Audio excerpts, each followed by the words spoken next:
بسم اللہ الرحمن الرحیم الحمد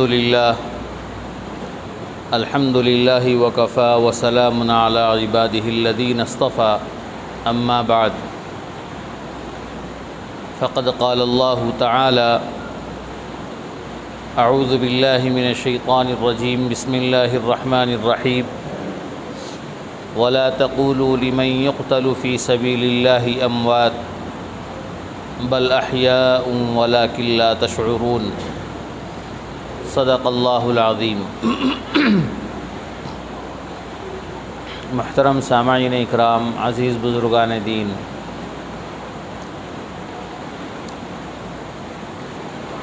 اسلامی سال کا پہلا مہینہ محرم الحرام ہے۔ اللہ تعالیٰ نے سال میں 12 مہینے متعین فرمائے اور اس میں پہلا مہینہ محرم کا رکھا۔ محرم کے معنی آتے ہیں قابل احترام، قابل عزت۔ اللہ تعالیٰ نے اس مہینے کا نام ہی قابل احترام رکھا ہے۔ اس مہینے کی فضیلت اور اس مہینے کے تعلق سے نبی پاک صلی اللہ علیہ وسلم کے جو ارشادات ہیں،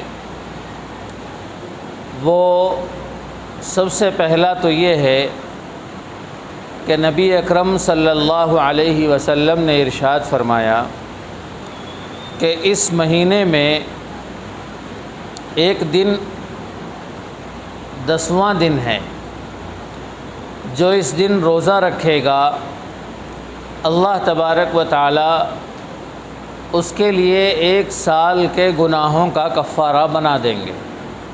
یعنی 10ویں دن کا ایک روزہ 1 سال کے گناہوں کا کفارہ بن جائے گا۔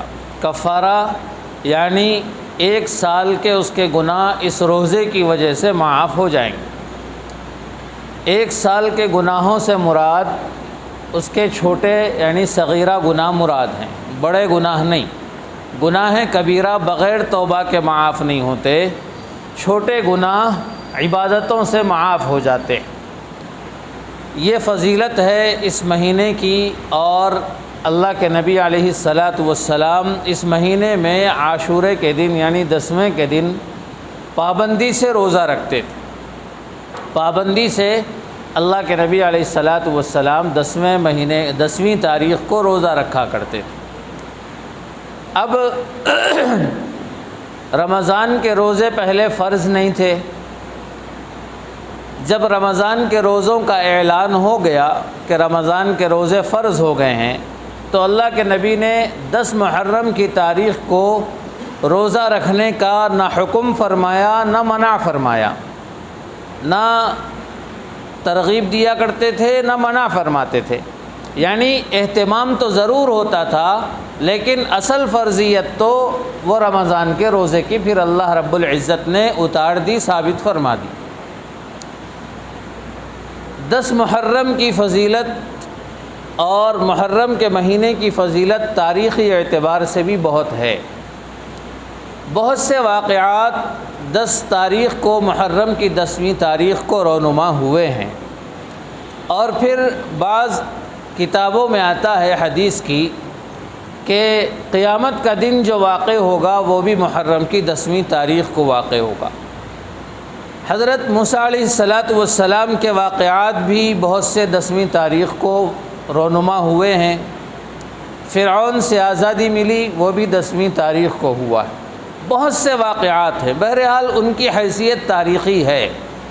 اگر یہ واقعات رونما نہ بھی ہوتے تو ہمارے لیے نبی پاک صلی اللہ علیہ وسلم کا ایک ارشاد کافی تھا اس محرم کی فضیلت کے لیے۔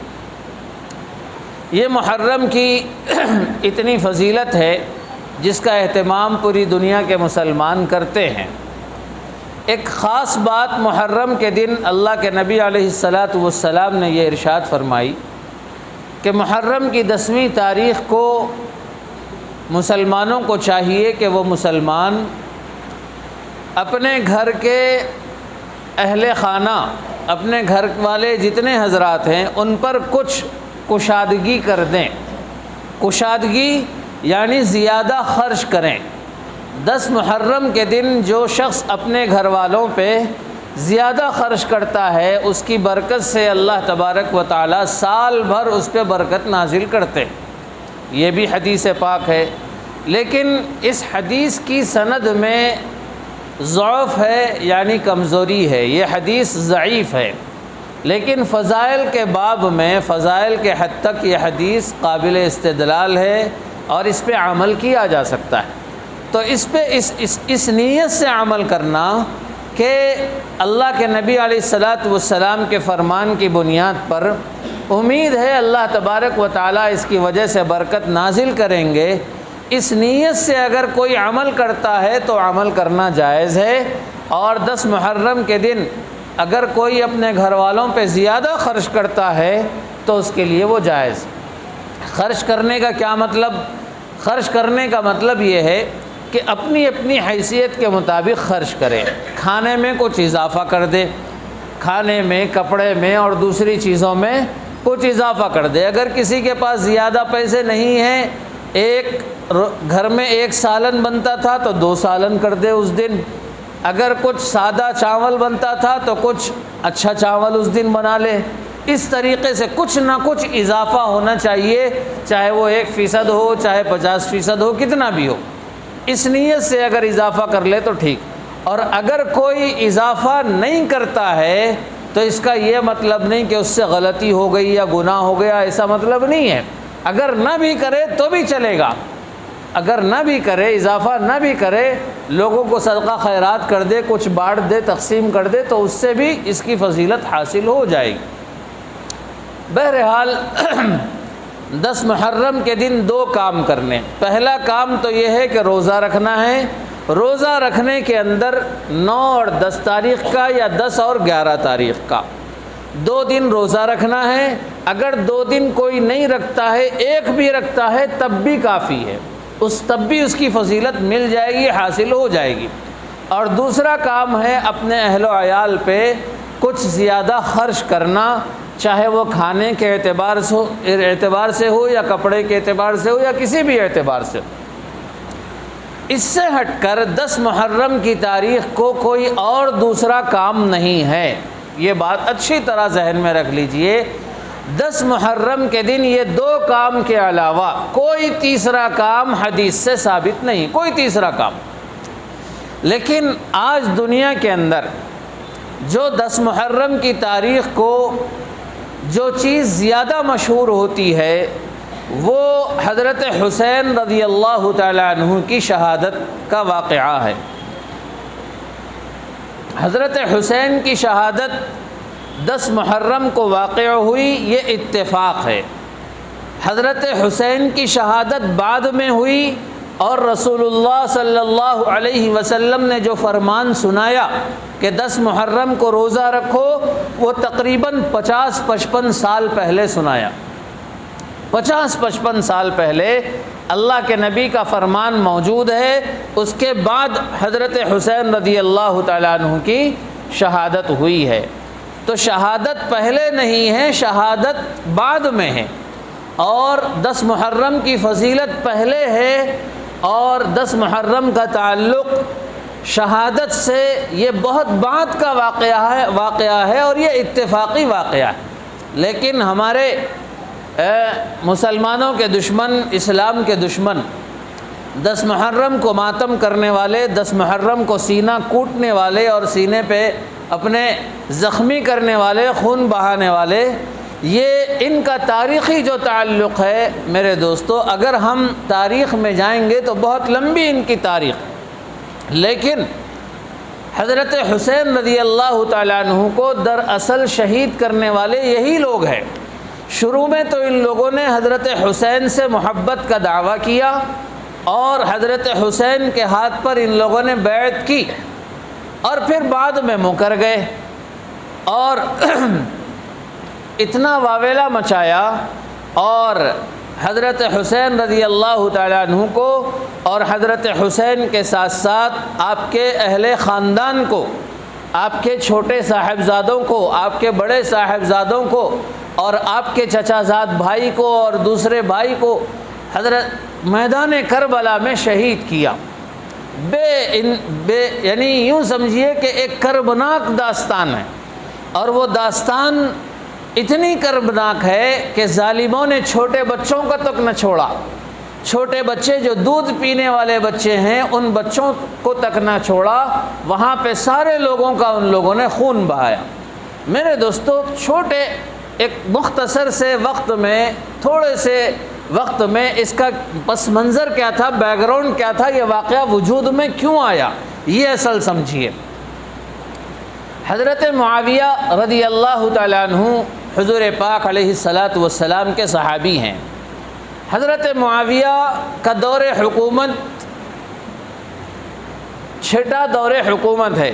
حضرت ابو بکر، پھر حضرت عمر، پھر حضرت عثمان، پھر حضرت علی، پھر اس کے بعد حضرت معاویہ۔ کچھ دن حضرت حسن بھی رہے، پھر حضرت حسن کے بعد حضرت معاویہ رضی اللہ تعالیٰ عنہ کی خلافت ہوئی، حکومت ہوئی۔ حضرت معاویہ رضی اللہ تعالیٰ عنہ کی حکومت میں کچھ لوگوں کا اختلاف ہو گیا۔ کچھ لوگوں نے چاہا کہ بھئی حضرت حسن خلیفہ ہونا چاہیے، کچھ لوگوں کا خیال تھا کہ حضرت معاویہ ہونا چاہیے۔ اس وقت بھی کچھ حالات خراب ہوئے۔ حضرت حسن رضی اللہ تعالیٰ عنہ نے صلح کر لی اور یہ کہا کہ دیکھو، میں امت میں خون خرابہ نہیں چاہتا، لہذا اگر میری خلافت یا میری حکومت میرا حق بنتا بھی ہے تب بھی میں اپنا حق چھوڑ دیتا ہوں اور معاویہ کے ہاتھ پہ بیعت کر لیتا ہوں۔ یہ حضرت حسن رضی اللہ تعالیٰ عنہ نے حضرت معاویہ رضی اللہ تعالیٰ عنہ کی حکومت کو تسلیم کر لیا اور سمجھوتا کر لیا، خون خرابے سے امت کو روک دیا۔ اس کے بعد حضرت معاویہ رضی اللہ تعالیٰ عنہ کی حکومت چلتی رہی تقریباً 24 سال۔ 24 سال تک حضرت معاویہ حاکم رہے۔ اس کے بعد حضرت معاویہ رضی اللہ تعالیٰ عنہ نے جب انتقال کا وقت قریب آیا تو حضرت معاویہ نے اپنے بیٹے یزید کو جانشین مقرر کیا اور یزید کے نام پر لوگوں سے بیعت لینا شروع کی۔ بیعت کا کیا مطلب ہے؟ بیعت اس زمانے میں کیا ہوتا تھا کہ اگر کوئی امیر منتخب ہوتا یا اگر کوئی حاکم منتخب ہوتا تو اس کے نام پر بیعت لی جاتی تھی ان الفاظ سے کہ میں فلاں ابن فلاں کو امیر المومنین مانتا ہوں، اپنا حاکم مانتا ہوں۔ اللہ کے نام سے شروع ہوتا تھا اور اللہ کے نام سے شروع ہونے کے بعد یہ اقرار کرتے تھے کہ میں ان کو اپنا حاکم مانتا ہوں، امیر المومنین مانتا ہوں، ان کی ہر بات مانوں گا اور ان کے خلاف جانے کو بغاوت سمجھوں گا۔ یہ الفاظ ہر مومن دہراتا تھا۔ ان الفاظ کے دہرانے کو بیعت کہتے ہیں۔ تو یہ بیعت تمام امت سے حضرت معاویہ نے لینی شروع کی، لیکن صحابہ اکرام میں سے بہت سے صحابہ اکرام کا خیال یہ تھا کہ حضرت معاویہ کے بعد یزید جانشینی کا حقدار نہیں ہے، یزید اس قابل نہیں ہے کہ وہ حاکم بنے اور امیر المومنین بنے۔ یہ کئی صحابہ اکرام کا یہ خیال تھا، اور صحیح بھی تھی یہ بات کہ یزید صحابی بھی نہیں تھا، یزید دینی اعتبار سے اتنا مکمل بھی نہیں تھا۔ حضرت معاویہ ضرور صحابی تھے، لیکن حضرت معاویہ کے بعد میں بہت سے صحابہ اکرام زندہ تھے جو امارت کے حقدار تھے، جو خلافت کے حقدار، جو حاکمیت کے حقدار تھے، لیکن یزید نے اپنے آپ کو جانشینی کے لیے پیش کیا اور حضرت معاویہ نے بھی نامزد کر دیا اور لوگ بیعت لینے لگے، تو بہت سے صحابہ اکرام نے اختلاف کیا کہ بھائی یہ طریقہ صحیح نہیں ہے۔ میرے دوستو یاد رکھیے ایک بات ہمیشہ کہ اگر کوئی خلیفہ منتخب ہو جائے یا امیر منتخب ہو جائے اور وہ پورے مسلمانوں کی تائید سے اور پورے مسلمانوں کے متفقہ فیصلے سے اگر کسی کو امیر بنا دیا جائے اکثریت کے فیصلے سے، تو پھر میرے دوستو اس سے بغاوت کرنا جائز نہیں ہے، حرام ہے۔ بغاوت کرنا جائز نہیں ہے، حرام ہے۔ اگر متفقہ فیصلہ ہو جائے یہ، اور اگر متفقہ فیصلہ نہیں ہوا، کچھ لوگ ادھر ہیں کچھ لوگ ادھر ہیں، اور جن کے بارے میں نام آ رہا ہے وہ حقدار بھی نہیں ہیں اور خلافت ان کو جچتی بھی نہیں ہے، تو پھر ان سے اختلاف کرنے کی گنجائش شریعت میں موجود ہے، ان سے بالکل اختلاف کیا جا سکتا ہے۔ تو حضرت حسین رضی اللہ تعالیٰ عنہ نے اختلاف کیا، حضرت زبیر عبداللہ ابن زبیر نے اختلاف کیا، حضرت عبداللہ ابن عباس نے اختلاف کیا، بہت سے صحابہ اکرام نے یزید کی حکومت سے اختلاف کیا، یزید کو اپنا امیر نہیں مانا، اور یہ کہا کہ دیکھو کئی صحابہ اکرام ابھی ہمارے درمیان موجود ہیں، صحابہ کے ہوتے ہوئے غیر صحابی ہمارا امیر کیسے بن سکتا ہے؟ یہ بات تھی حضرت حسین کی۔ حضرت حسین رضی اللہ تعالیٰ عنہ یزید سے مخالفت کرتے رہے، لیکن ادھر ملک عراق کے اندر اور اسی طریقے سے کوفہ کے علاقے کے اندر جتنے لوگ تھے یمن کے علاقے کے اندر، یہ سارے کے سارے لوگ حضرت حسین کو امیر دیکھنا چاہتے تھے، اور ان لوگوں نے خطوط لکھے حضرت حسین رضی اللہ تعالیٰ عنہ کو، آئیے ہم آپ کو خلیفہ مانتے ہیں، آپ ہمارے بڑے ہیں، ہم آپ کے ہاتھ پہ بیعت کریں گے۔ حضرت حسین نے اپنے چچا زاد بھائی مسلم ابن عقیل رضی اللہ تعالیٰ عنہ کو وہاں بھیجا کہ بھائی جاؤ حالات کا جائزہ لو، آخر کیا بات ہے، یہ جو خطوط میرے پاس آ رہے ہیں لیٹر، یہ صحیح بھی ہے یا نہیں ہے؟ حضرت مسلم ابن عقیل وہاں گئے اور انہوں نے جائزہ لیا، سروے کیا، دیکھا سارے لوگ حضرت حسین کو ماننے والے ہیں، تو انہوں نے حضرت حسین کو خط لکھا کہ بھئی ٹھیک ہے آپ آ جائیے، یہاں لوگ آپ کو ویلکم کرنے کے لیے تیار۔ ادھر خط بھیج دیا، اور ادھر یزید کو معلوم ہوا کہ عراق کے علاقے میں، کوفہ کے علاقے میں حضرت حسین کے نام پر بیعت لی جا رہی ہے اور میرے نام کی سے اختلاف کیا جا رہا ہے۔ تو یزید نے ایک لشکر بھیجا، اس لشکر کا امیر تھا عبید اللہ بن زیاد، اور اس کو یہ حکم دیا کہ دیکھو مجھے پتہ چلا ہے کہ کوفہ کے علاقے میں حسین کے نام کی بیعت لی جا رہی ہے، لہذا تم اس کو روکو اور مجبور کرو کہ وہ میرے نام پر بیعت کر لیں اور مجھے اپنا امیر مان لیں۔ عبید اللہ بن زیاد نے جو یزید کا سپہ سالار تھا، وہ یزید کے سپہ سالار کو یہ حکم ملا، اور ادھر حضرت مسلم ابن عقیل کوفہ کے اندر تھے، تو کوفہ کے علاقے میں چھان بین کی گئی، تلاش کیا گیا اور مسلم ابن عقیل کو پکڑ لیا گیا۔ پکڑنے کے بعد عبید اللہ بن زیاد نے مسلم ابن عقیل سے کہا کہ دیکھو تم حسین کے نام پر بیعت لے رہے ہو، یہ غلط طریقہ ہے، تم اس سے باز آ جاؤ ورنہ ہم تمہیں قتل کر دیں گے۔ حضرت مسلم ابن عقیل نے کہا کہ دیکھو یہاں کی عوام چاہتی ہے کہ حضرت حسین خلیفہ بنے، لہذا آپ ہمیں اس سے نہیں روک سکتے، اگر آپ روکنا ہی چاہتے ہو تو ایک آپشن یہ ہے کہ مجھے یہاں سے واپس چلے جانے دو، جو بیعت لی گئی اس کو کینسل کر دو، اور میں جہاں سے آیا ہوں مدینہ منورہ سے میں وہاں واپس چلا جاؤں گا، اور حضرت حسین کو میں نے آنے کے لیے کہا تھا ان کو میں روک دوں گا جہاں تک بھی وہ آ گئے۔ لیکن یہ شرارتی عبید اللہ بن زیاد، اس کو امن و امان سے مطلب نہیں تھا، اسے مسلمانوں کے خون خرابہ ہونے سے کوئی خوف نہیں تھا، اس نے حضرت مسلم ابن عقیل کا قتل کر دیا، انہیں بالائی منزل پہ لے جایا گیا اور وہاں جا کر ان کی گردن اڑا دی گئی اور ان کا جسم کو نیچے ڈھکیل دیا گیا۔ یہ اطلاع پہنچی حضرت حسین رضی اللہ تعالیٰ عنہ کو۔ حضرت حسین کو حضرت مسلم نے پہلے ایک خط بھیجا تھا، اور وہ خط لے جانے والے تھے حر بن یزید ان کا نام تھا۔ انہوں نے کہا کہ دیکھیے آپ مت آئیے، یہاں کے لوگوں نے بغاوت کر دی ہے اور یزید کے لوگ یہاں آ گئے ہیں، آپ مت آئیے۔ بہرحال حضرت حسین نے جب وہ خط پڑھا تو حضرت حسین نے اپنے لوگوں سے مشورہ کیا، 72 آدمی تھے حضرت حسین کے ساتھ، آپ لڑنے کے لیے نہیں آئے تھے، لڑنے کے لیے اگر آتے تو بڑا لشکر لے کے آتے، آپ صرف امن و امان چاہتے تھے۔ تو حضرت حسین نے مشورہ کیا کہ بھئی کیا کیا جائے، کہ بھئی وہاں حالات ایسے ہیں، چلو واپس مدینہ چلتے ہیں۔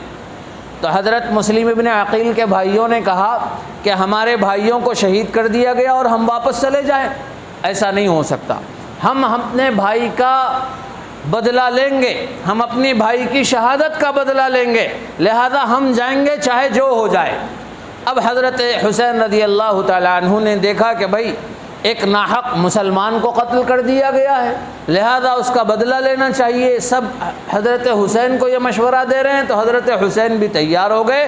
بہرحال وہ 72 آدمیوں کا قافلہ، جن میں بچے بھی تھے، عورتیں بھی تھیں، مرد بھی تھے، سارے پہنچے میدان کربلا تک۔ وہاں مکالمہ ہوا، بات چیت ہوئی، وہاں عبید اللہ بن زیاد بھی پہنچا۔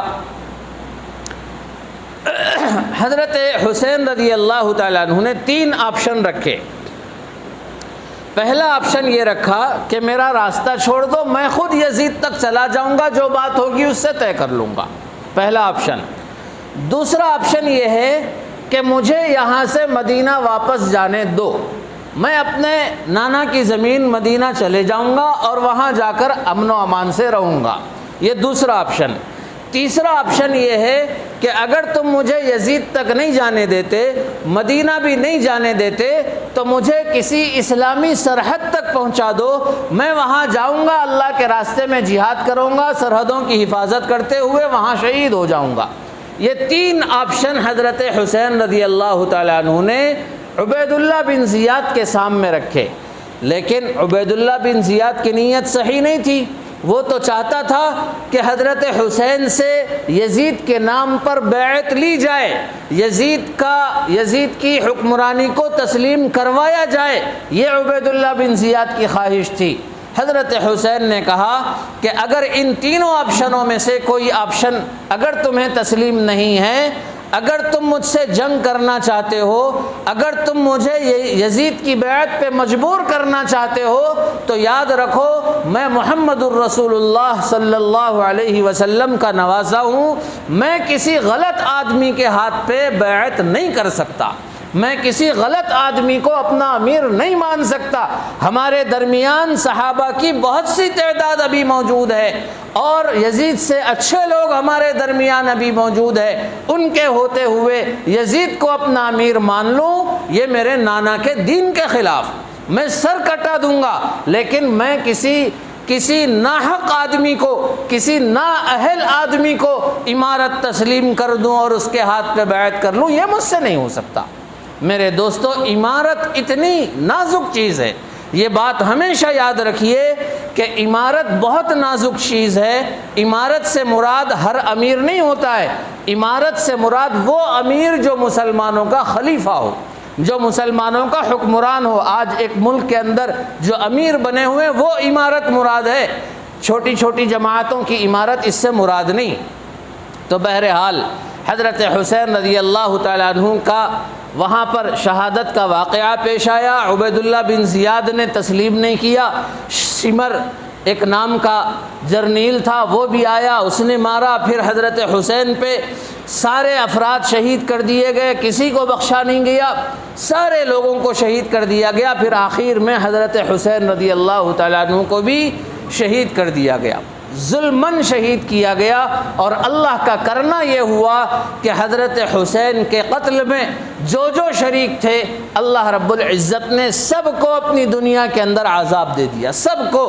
عبید اللہ بن زیاد کو بھی عذاب ملا، اس کو کاٹ دیا گیا، سر عام مسجد کے صحن کے اندر عبید اللہ بن زیاد کی بوٹیاں کر دی گئی تھی اس کی زندگی کے اندر، اور شمر کو بھی تکلیف پہنچائی، بہت سے برے حالات۔ جو لوگ حضرت حسین کی شہادت میں شریک تھے، اللہ رب العزت نے سب کو مزہ چکھا دیا دنیا کے اندر، اور آخرت میں تو انہیں مزہ چکھنا ہی چکھنا ہے۔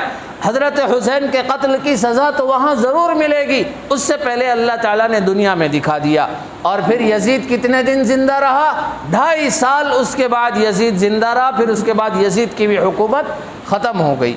بہرحال میرے دوستو، 10 محرم کا واقعہ اور 10 محرم کا تعلق حضرت حسین کی شہادت سے نہیں ہے۔